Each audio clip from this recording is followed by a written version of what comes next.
संविधान के द्वारा ही आपको मिल रहा है।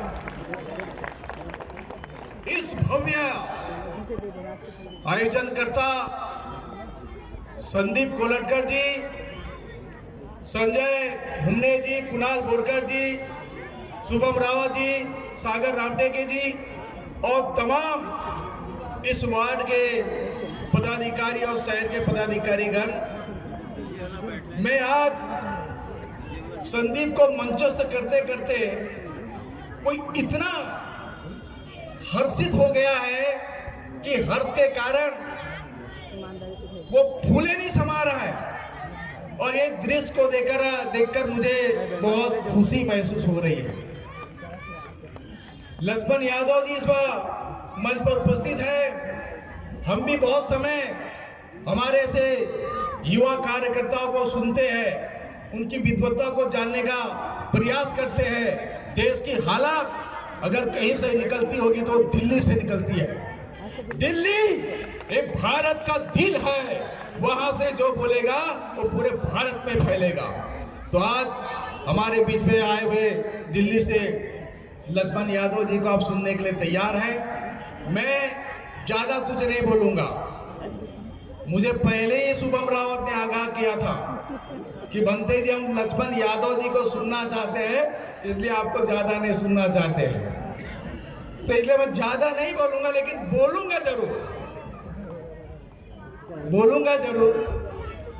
बाबा साहब अम्बेडकर कहते हैं ये लोकतंत्र कोई पौधा नहीं है जो अपने से पनपे। समझ में आया? ये लोकतंत्र कोई पौधा नहीं है जो अपने से पनपे। अगर लोकतंत्र को बढ़ाना होगा तो उसके लिए आप सब ने मिलकर प्रयास करना होगा। जब तक हम सब लोकतंत्र को बचाने के लिए, लोकतंत्र को बढ़ाने के लिए प्रयास नहीं करेंगे, तब तक ये लोकतंत्र बढ़ेगा नहीं। ये लोकतंत्र कोई पौधा नहीं है जो अपने से बढ़ जाए। इसलिए हम सबकी भूमिका है लोकतंत्र को बढ़ाना है। और आप ये संविधान सभा के माध्यम से हम सब ने यहाँ से संकल्प लेके जाना है कि लोकतंत्र को जन जन तक पहुँचाना, घर घर तक पहुँचाना है। और जब तक ये संकल्प आप नहीं लेंगे तब तक ये लोकतंत्र बढ़ेगा नहीं, क्योंकि ये लोकतंत्र ही आपको सच्ची आजादी देता है। इस देश में अभी 26 जनवरी को हम 74वां गणतंत्र दिवस मनाने जा रहे हैं। गणतंत्र यानी गणतंत्र मतलब यानी किसकी सरकार? ये जो जनता की सरकार, क्या इस देश में जनता की सरकार है? ये बताइए, ये प्रजा की तंत्र की सरकार है? आपने तय करना होगा।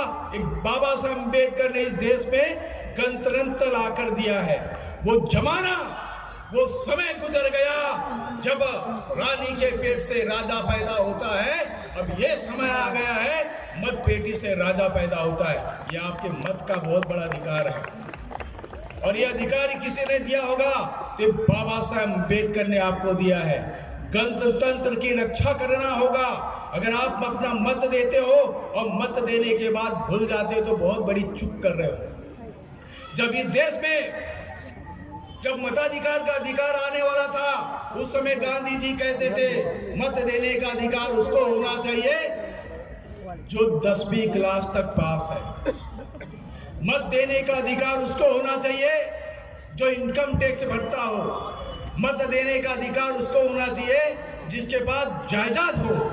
इस तरीके का गांधी जी ने बात किया था। लेकिन बाबा साहब अम्बेडकर ने कहा था जब हमारे लोग अस्पृश्यता की मार से लड़ रहे हैं, अस्पृश्यता की मार झेल रहे हैं, तो ना हमारे लोग शिक्षित हो सकते हैं, ना संपत्तिवान हो सकते हैं, ना इनकम टैक्स दे सकते हैं। इस तरीके से बाबा साहब अम्बेडकर ने अंग्रेजों से लड़कर आपको मत का अधिकार दिया है और वो मतों की रक्षा करना आपका अधिकार है। और इस देश में वो मत तंत्र को खत्म करना चाह रहे हैं। नोटा जैसे बटन लाया गया है कि आपको वो दबाए, आपके मत को डाइवर्ट करने के लिए, आपके मत को बहकाने के लिए कि आप नोटा बटन दबाएं और हम जिनको चाहते हैं हम उनको मत दें।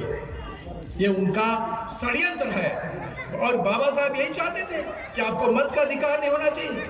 अरे आपको कोई विधायक पसंद नहीं होगा, कोई सांसद पसंद नहीं होगा, कोई कार्यकर्ता पसंद नहीं होगा, लेकिन आपने अपना मत का अधिकार उन्हीं को देना चाहिए जो आपके हक, अधिकार और संविधानों की रक्षा करता है उसको मत का अधिकार।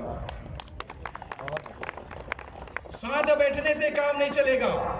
जब तक आप अपने अधिकारों के लिए नहीं लड़ेंगे, मत देने से चुप नहीं होना पड़ेगा। जिस तरीके से आप अपनी माता बहनों के आबरू की रक्षा करते, उसी प्रकार से आप अपने मत के अधिकार की रक्षा करो। इस देश में आपके बुद्धि में विकल्प छोड़ा जा रहा है। कौन सा विकल्प छोड़ा जा रहा है?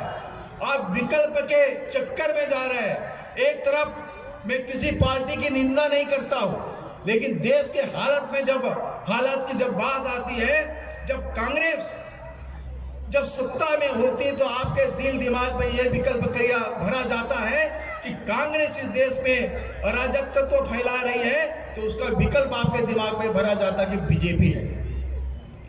जब इस देश में जब बीजेपी सरकार में होती है, तो जब बीजेपी को हटाना होता है, तो आपके दिल दिमाग में विकल्प भरा जाता है कि कांग्रेस ही आपका विकल्प है।